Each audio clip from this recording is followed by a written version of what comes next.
The other problem is, it's a bigger problem, is if they're living in your facility and it's their house now, their place to live, their apartment or whatever you want to call it, you got to have a rental agreement. They're a tenant. They're treated as a tenant. And if you fire them, they don't have to leave, which can be a bigger case, especially if they're a troublemaker, like maybe having parties at night in your facility. If it's their house, their place they're living, you can't just kick them out on the street.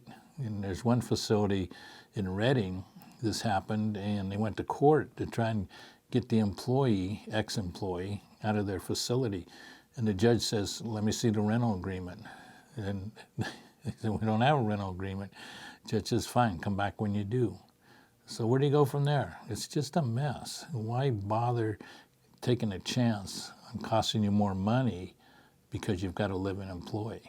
And again, that's the way it was done years and years and years ago. Now think about what you can get for rent for that room and just having employees work 3 8-hour shifts. And the other thing is, while we're on the subject, you got to document their breaks.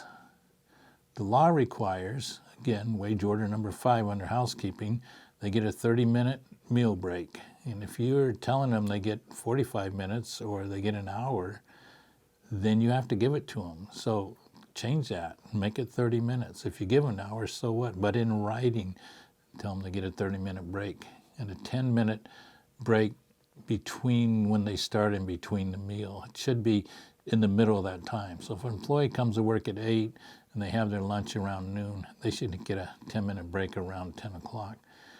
You can give them 15 minutes, but don't have it in writing. Have it in writing in your employee manual.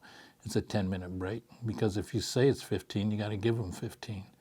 If they miss that break, they miss it, they're in between meal break, or they miss their meal break, or it gets interrupted, you got to either give them another break or they get an extra hour of pay.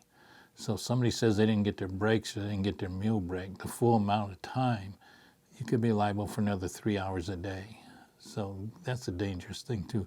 You've got to make sure they're taking those breaks and change it to 10-minute and 30-minute.